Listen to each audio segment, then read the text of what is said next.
जब हम यूपीएससी को क्रैक करना चाहते हैं, हम सभी का यह सपना है, हम सभी इसीलिए यहां पर हैं, आप अपना समय मुझे दे रहे हैं, मुझे सुन रहे हैं, मेरी बात को आप जो है समझ रहे हैं। तो चलिए अब हम लोग इस पे बातचीत शुरू करते हैं कि अगर यूपीएससी को क्रैक करना है तो एक मिथ होता है कि गए, एडमिशन लिया, पढ़ाई शुरू की, किताबें पढ़ ली और यूपीएससी में सिलेक्शन हो जाएगा।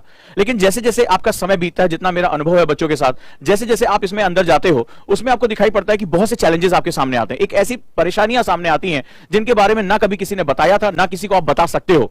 कैसे किसी को बताओगे कि जब मैं पढ़ने बैठ रहा हूं तो मुझे थकान लग रही है, जब मैं पढ़ने बैठ रहा हूं मुझे याद नहीं हो रहा है, नोट्स बनाने में मोनोटोनस एक जो है वो सेगमेंट क्रिएट हो रहा है, मैं बहुत ज्यादा देर तक रिटेंशन नहीं कर पा रहा हूं इन्फॉर्मेशन को, मुझे पॉलिटी तो समझ में आ रही है लेकिन मैं जो है इकोनॉमी के साथ अपने आप को फैमिलियर नहीं कर पा रहा हूं और मुझे सारे सब्जेक्ट पे अपनी जो है डील करनी है। ऐसी कंडीशन में आईएएस विद ओजांग सर, ये जो मंच है वो इस तरह का एक मंच है जहां आपकी इन सभी बातों को जो आप किसी से न कह पा रहे हो, न आपका कोई सॉल्यूशन उस पर दे पा रहा है, उस मंच के रूप में मैं इसको आपके सामने प्रस्तुत कर रहा हूं।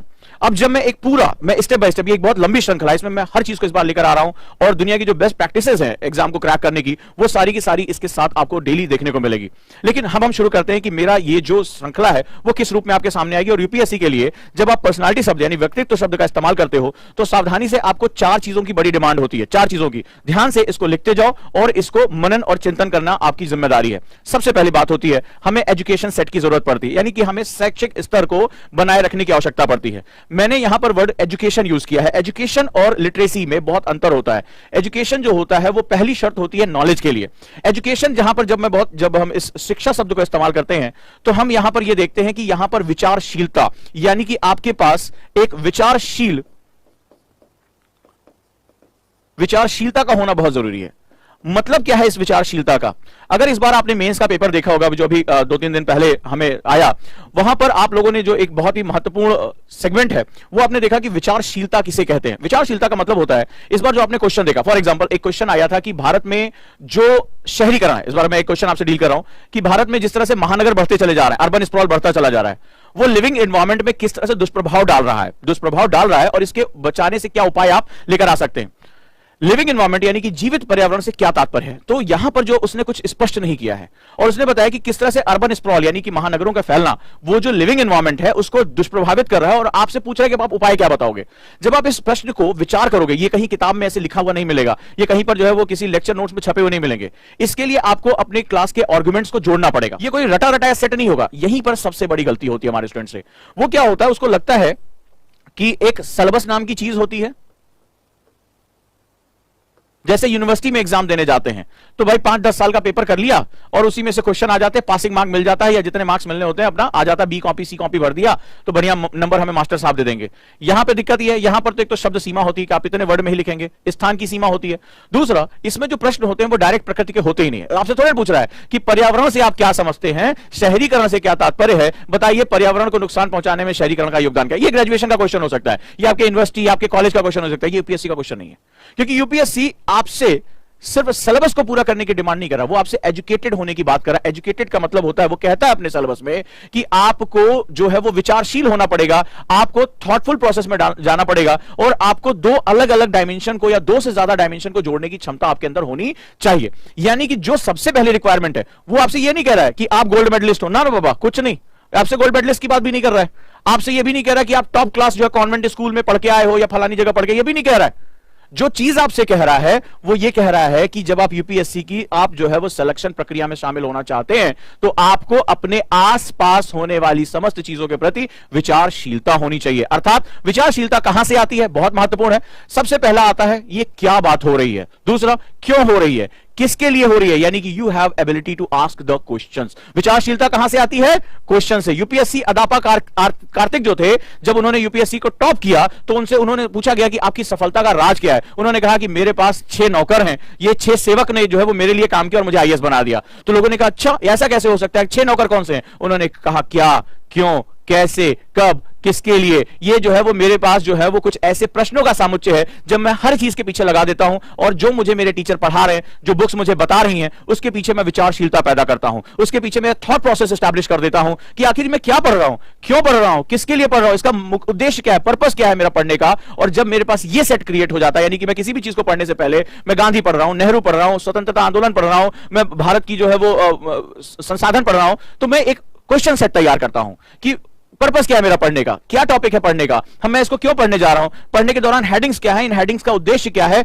मैं एक क्वेश्चन सेट तैयार करता हूं। इससे सबसे बड़ा फायदा होता है मैं और मेरा विषय दोनों अटैच हो जाते हैं। मैं और मेरा विषय जैसे ही दोनों अटैच होते हैं, मेरा अपने सब्जेक्ट के प्रति एप्टीट्यूड बदल जाता है, मेरी अभिरुचि बदल जाती है, सीखने का मेरा सामुच्य जो है वो बदल जाता है। और जब ये चीजें होती हैं, कई स्टूडेंट ये नहीं जानते हैं, वो आते हैं मुझसे बात करते हैं यार कई जगह से, सर नई एनसीईआरटी या पुरानी एनसीईआरटी। मैं पूछता हूं क्यों एनसीईआरटी, जो आते हैं सर पुरानी एनसीईआरटी पढ़े, हजारों की संख्या मेरे पास मैसेज आते हैं, क्वेश्चन है क्यों एनसीईआरटी, तुम्हारा मकसद क्या है एनसीईआरटी से निकालने का। एनसीईआरटी तो छठी क्लास के बच्चे को सिखाई जा रही थी ना, 7वीं क्लास के बच्चे को सिखाई जा रही थी, क्योंकि उद्देश्य यानी पर्पस ही उस छठी क्लास के बच्चे और आपके बीच का अंतर तय करता है। और यकीन मानिए 90% स्टूडेंट को यह अंतर ही नहीं पता है कि यह अंतर है क्या, बेसिकली कि उसको कैसे अलग करना है, कि छठी क्लास का बच्चा जिसको सीखना है कि पृथ्वी गोल है, गुलाब के रूप में है, घूमती है, दिन रात होता है, और आप जो देश की सबसे प्रतिष्ठित एग्जाम के लिए जा रहे हैं, उन दोनों के बीच में अगर मकसद का अंतर नहीं होगा, उद्देश्य का अंतर नहीं होगा, विवेकशीलता का अंतर नहीं होगा, तो ये किताबें आपके लिए आपकी कब्रगाह बन जाएंगी, समय खाएंगी, पैसा खाएंगी और आपका करियर भी खाएंगी। यानी उद्देश्य का होना इस एग्जाम की पहली शर्त है। मेडिटेशन से लेकर डेली टारगेट तक, डेली क्वेश्चन से लेकर आंसर राइटिंग तक, रिवीजन तक, सब कुछ लेकर आ रहा हूं मैं, आपका गाइड हो जाऊं सुपर मेंटरशिप में। एक ऐसी चीज जो 1 to 1 आपको लेकर चलेगी यूपीएससी की तरफ। एजुकेशन सेट पर मैं आता हूं तो उसमें आपका विचारशील होना, क्यूरियस होना सबसे जरूरी शर्त हो जाता है। अगर आप विचारशील नहीं हैं, अगर आप भारत की परंपराओं, भारत की समस्याओं, भारत की चुनौतियों, भारत के संघर्षों, भारत की अपॉर्चुनिटीज, इनके बारे में अगर आपकी विचारशीलता नहीं है और आप सिर्फ फैक्ट याद करना चाहते हो, तो सॉरी टू से ये एग्जाम आपके लिए नहीं है। आप गोल्ड मेडलिस्ट हो, गले में टांग के घूमो, ठीक है, माथे पे चिपका लो, कोई मतलब नहीं। और आप एक गांव देहात से सेकंड डिविजनर हो, लेकिन आपके अंदर अपने हिंदुस्तान के लिए विचारशीलता है, अगर उसके पास कुछ, आपके पास नयापन है, आप प्रश्न पूछने की क्षमता रखते हो, तो ये एग्जाम तुम्हारा है। आप हमेशा जागरूक रहें कि क्या हो रहा है। ऐसा नहीं कि आज अखबार में आया, हमसे क्या लेना देना, किसी मैगजीन में हम उठा के पढ़ लेंगे, हमने तो फलनवा जगह की मैगजीन ले रखी है, उससे आपको कुछ नहीं मिलने वाला, ठीक है, वो कुछ नहीं होगा। ये फिर आपकी रेलगाड़ी छूट जाने वाली बात हो। फिर कहोगे सर यूपीएससी तो अनप्रेडिक्टेबल सर्विस कमीशन होता है, ये यूनियन पब्लिक सर्विस कमीशन नहीं है, तो आप उसके बारे में, सर हम तो हिंदी वाले थे इसलिए हमें जो है वो बाहर कर दिया, सर हम तो फलाने वाले थे इसलिए हमें बाहर कर दिया। नहीं, पहले आप देखो कि क्या आप अपने बेसिक लेवल से प्रिपेयर हो या नहीं हो, नंबर 1। सेकेंड वन, हम बात करते हैं स्किल सेट, बहुत ही महत्वपूर्ण है। ये इससे भी ज्यादा महत्वपूर्ण हो जाता है इस एजुकेशन के साथ। मैंने, जैसा कि मैंने आपको कल भी बताया था और जो एक पोस्टर गया था, कि मैं मानता हूं कि यूपीएससी एक वॉर है, ठीक है, वॉर। और युद्ध में सिर्फ आपका हौसला काम नहीं आता कि सर मैं बहुत साहसी हूं, मैं सर लड़ना चाहता हूं, नहीं। युद्ध हमेशा, इतिहास गवाह है कि युद्ध हमेशा रणनीति और हथियारों से जीते गए हैं। हौसले वाले तो सिर्फ सीने पर गोली खाते हैं और शहादत की तरफ चले जाते हैं। युद्ध के लिए जो हौसले के साथ साथ बहुत बड़ी चीज होती है, वो होता है सटीक रणनीति, और जो है वो आपके पास हथियारों की अच्छी नॉलेज। जो स्किल सेट है वो बेसिकली आपकी रणनीति और आपके हथियारों को बताती है। आप कितने भी साहसी हो, लेकिन यूपीएससी के जब प्रश्नों की गोलियां चलती हैं तो वो सीना छलनी कर देती हैं। सिर्फ वही स्टूडेंट विजेता बनकर निकलता है जिसने सही समय पर अपनी सही रणनीति बनाई होगी, मुझे कैसे, किस किस स्टेप में आगे जाना है, नंबर 1। दूसरा, मुझे किन स्किल सेट के साथ जाना है। स्किल सेट क्या होता है, स्किल सेट ऐसे समझ लो, ठीक है, अगर हम इसको छोटा सा एग्जांपल लें स्किल सेट का, नंबर 1, जैसे आपकी रीडिंग स्पीड कितनी है, आप पढ़ते कैसा हो, आपकी राइटिंग स्पीड कैसी है, आप लिखते कैसा हो, आपके नोट सेट कैसे हैं, आप नोट्स कैसा बनाते हो, क्या आप नोट्स को साइनॉप्सिस में कन्वर्ट करने का आप क्षमता रखते हो कि नहीं रखते हो। जो बुक रीडिंग है, आप कितनी तेजी से उसको जो है एक्यूरेसी के साथ पढ़ सकते हो कि नहीं पढ़ सकते, आपके पास कितने घंटे पढ़ने की क्षमता और आपने हर महीने अपनी क्षमता में कितना संवर्धन किया है, आप कितना ज्यादा जो है वो चीजों को मेमोराइज कर सकते हो या उसको अंडरस्टैंडिंग कर सकते हो, और आप कितना ओरिएंटेड है, आप टाइम मैनेजमेंट कितना अच्छा कर पाते हो। ये सारा का सारा आपका स्किल सेट कहलाता है। वो सभी चीजें जो यूपीएससी में बहुत ही आवश्यक है इस काम को करने के लिए। तीसरा दोस्तों, माइंडसेट होता है, बहुत ही महत्वपूर्ण है। आपको अपना माइंडसेट की, आपकी निगेटिविटी बढ़ रही है, आपको कभी फेलियर भी हो सकता है, प्री में आ जाए, आप किस तरह उसको जो है वो रिबाउंस कर सकते हैं, आप जो है बाउंस बैक करके वापस आ सकते हैं। यस, ये मेरा एग्जाम है, मुझे करना है, एक फेलियर मुझे खत्म नहीं कर सकता। जब आप सुबह उठते हैं, आपने 6 बजे का अलार्म लगाया, 8 बजे सोकर उठ रहे हैं, तो वो जो 2 घंटे की लड़ाई है वो आपको जीतनी पड़ेगी। आपका माइंडसेट क्या है अपने लिए, अपने आपको गालियां देते हैं, अपने आपको कोसते हैं, अपने आपको मानते हैं कि आप नहीं कर सकते, या हर दिन आप अपने आपको मोटिवेट कर सकते हैं, अपने आपको इंस्पायर कर सकते हैं, और हर दिन आपका जो है वो एक सीखने का एक दिन होता है जहां कुछ नया एड ऑन करना है, कुछ नया सोचना है।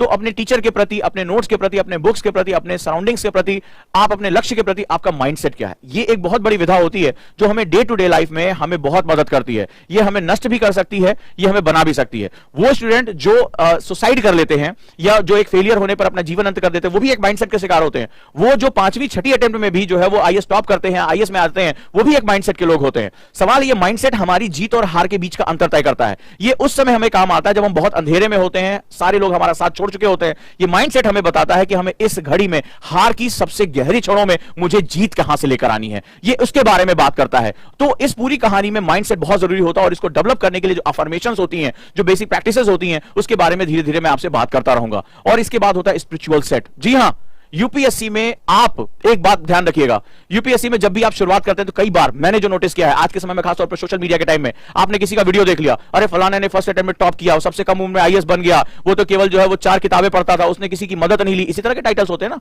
इसी तरह के, उनका आपको वेरिफिकेशन नहीं होता उनके पास। आप क्या होता है, उसकी जिंदगी जीना शुरू कर देते हो, उसकी जिंदगी जीना, अरे मैं भी तो आईएएस टॉप करूंगा फर्स्ट टाइम में, ठीक है, मैं भी जो है वो देखो अभी बिना किसी की सहायता के देखो कैसे मैं आईएएस बन जाता हूं।